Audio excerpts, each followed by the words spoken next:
Hey guys, welcome to Brian's Man Cave. So this is my first live chat, and I'm fortunate enough to have with me Saniyé, who is a award-winning singer and video game uh, aficionado. I don't know if you want to call yourself a fan. I haven't won any awards yet for playing video games, but not for the video games, but she's won awards for the music. So this is my first live. Normally I do on videos of myself playing games and stuff. So this is going to be a different approach. I'm not going to do these like all the time. I'm not replacing my regular show. This is just something I want to do for fun, and I have a few other people potentially lined up. So, but it's cool that I got Saniyé as my first guest. So I'm just going to give a little introduction about who Saniyé is. And sorry, I'm probably going to be looking down because I got some notes. I don't want to mess this up. So Saniyé started writing songs and playing music at the age of 5.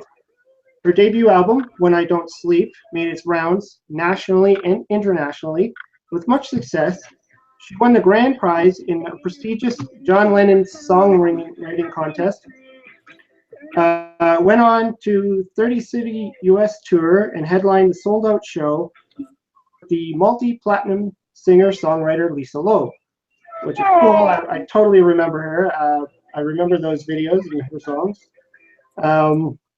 So yeah, I was fortunate enough to contact Saniyé through Twitter, as I noticed.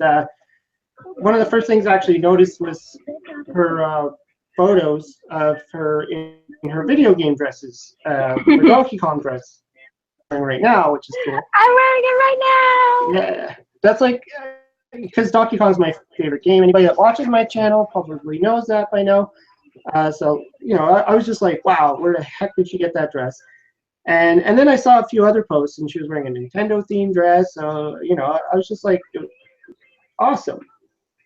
Following me back, so I thought I need to start looking for someone to do some live chats with, and I sent out a request, and frankly, I wasn't sure she would even respond. I was like, she'd be like, no, but she was totally in for it, and that was awesome. So welcome Saniyé to Brian's Man Cave. Hi, I'm so excited to be here. Awesome. So man caves and women caves are the best place to be. Oh yeah, really. Sure. Yes. Women have their caves too. It's not just men. Absolutely, I got my own. All right. So if there's anything you want to talk about before we get to some of the questions I have. Well, now that we're talking about man and women caves, my woman cave right now has a Sega Genesis, which is my baby. Nice. I've got some Game & Watches, all original from the 80s. Yeah, so I'm dating myself. I got a piano, like an upright piano. It's white. It's awesome.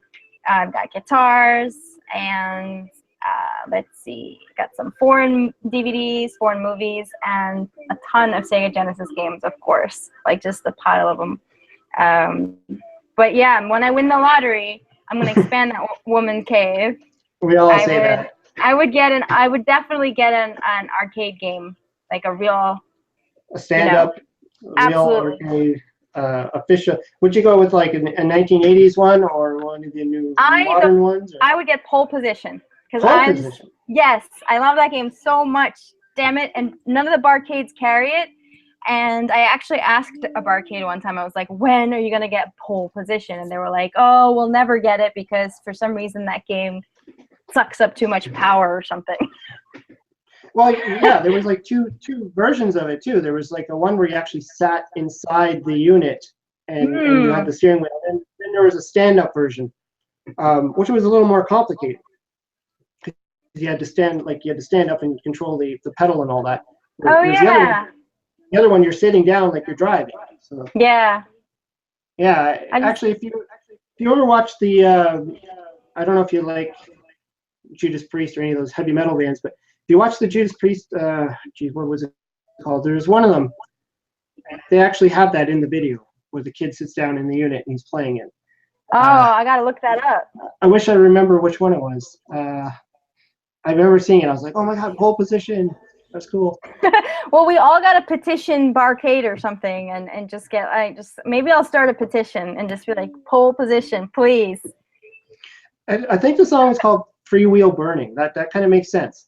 Okay, that does make sense. Anyways, okay. So let's get on with some of the questions. So pretty much the way I'm going to do this is I just prepared a few questions, and it's just going to be a nice, simple chat. So I hope I'm not getting any reverb going on back here, but probably am. So my first question to you is, tell me about your music career and how long you've been performing professionally.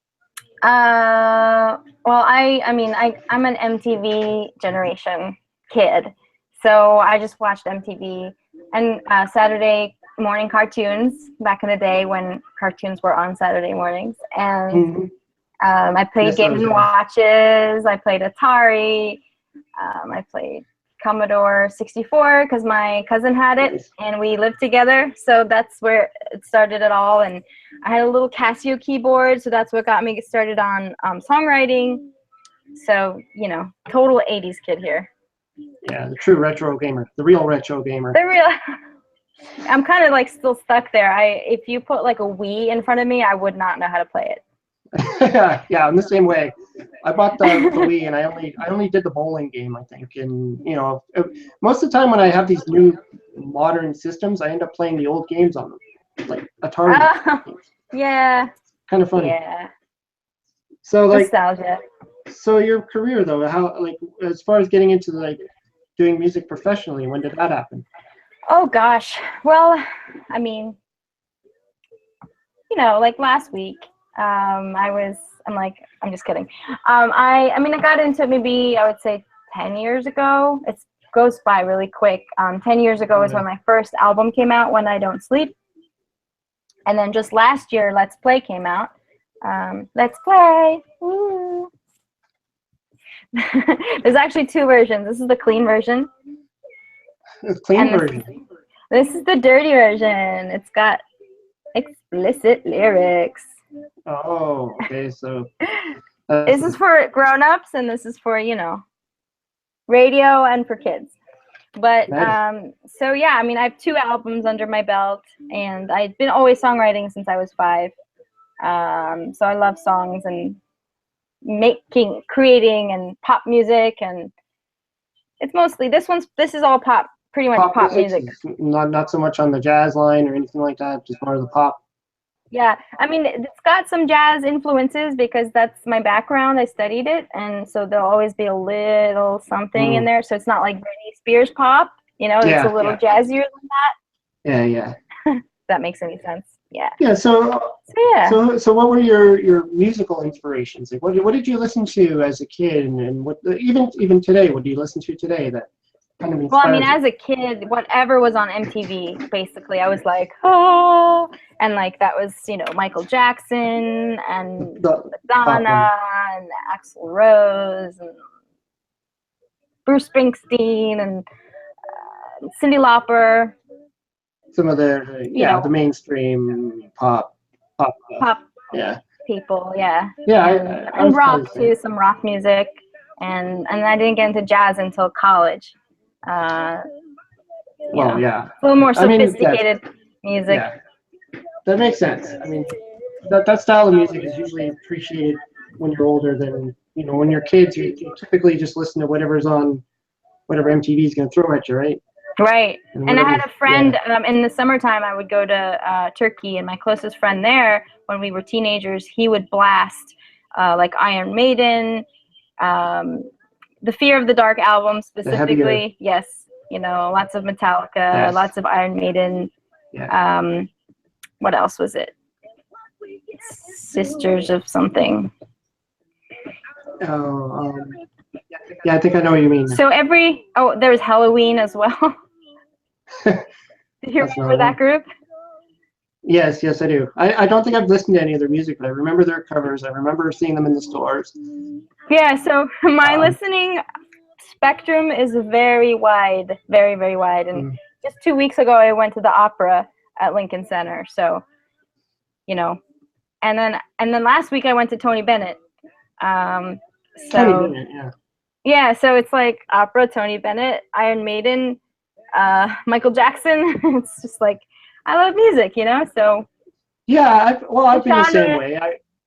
I've been the same way. When I was younger, I listened to um, like the classic rock. So I listened to, you know, some of the older stuff, and then I started listening to the more modern. But my brother was always blasting the Metallica stuff, so I got used to that. And you know, some of the Iron Maiden and Judas Priest, and so a lot of that was like in my head, even though I wasn't actually actively listening to the music. It was just always Right. there in the background. Yes. And then probably by the 90s, that's when, you know, everybody was getting into Nirvana and Green Day and all that stuff. And Yep. The uh, grunge era. yeah, that's around the time where I actually started a band of myself, and I was playing guitar and bass. And Nice. yeah, we are actually very close to our first like CD when everything just started to fall apart. You know, a band member It's very quit. hard. And yeah, it was. We were Making like a a CD five. is so hard. So We were people like a support five-member music. band. And it Get was the just, CD. yeah, exactly. So you were a It's just one five-member of those band. things. Yeah, we were five members. There were five of us, and we were all going through. You know, we were still in school, so that was part of the problem, right? So Mm. then, you know, we all had to show up for band practice, and then, you know, some of them started getting girlfriends and social lives and moving on, and then we went to a four-piece person band and into a three, and then it was just like, it's not Since working. since when do girlfriends break up bands? I mean, that's just never happened in the history of No way, no. any kind of music or band. Yeah, and well, we actually had two songs done, and sadly, I only have them today on video, or not video, on audio cassette, and Well, I it's don't even never have a too tape late. player. You can always transfer the music, and you can always make new music, you know. That's for sure. Yeah, yeah. I got my Never too guitar late. sitting over there right now. I do pick it up every once in a while and play it, and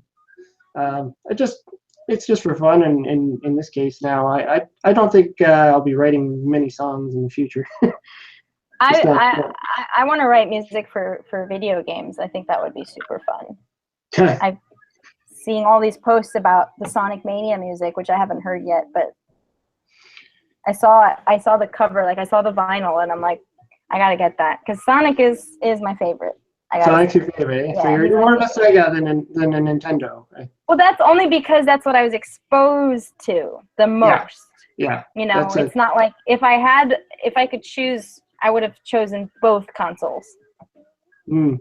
You know, but that's Yeah. what was given to me. So The guy that I did my last podcast with, I joined in on his podcast. He used to work for Sega, and he was given some good information about what was going on in the days of the Sega days during, and he said he got to play Sonic the Hedgehog before anybody else.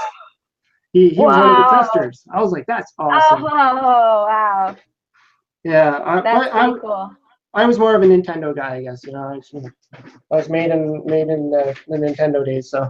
Oh, I'm a huge fan because when I would go to friends' houses, they had Nintendo and that's what we would play. We would play Super Mario Brothers. But Yeah. then I'd go home and I wouldn't have it. So that's why I'm not good at it, even though I really Yeah. like it. I was the But I'm good same. at Sonic because that's what I had at home. Okay, so let's move on to the other question I was going to ask you, because like I kind of mentioned before, the first time I noticed you, you were wearing that awesome dress. And then I saw some other, like the photo that you have for your Twitter account and stuff. You're wearing this Nintendo thing, and you had the Nintendo belt and stuff. Yeah. So can you tell us about that? Like, where are you getting this stuff? Like, you know, what's that all about anyway? So I have an awesome friend. Her name is Lizzie Fee, and she's fantastic. And she styled me for these photo shoots. So she found the dresses. They were custom made on Etsy. And so shout out Lizzie Fee. Woo! Yeah. And I'm coming out with a new EP. And so, you know, like Let's Play is about playing, and not just video games, but all kinds of games, and just kind of like bringing back nostalgia and the motto of it is, let's not like adult, you know, like who wants to be an adult? We all want to be kids. We're big kids. I'm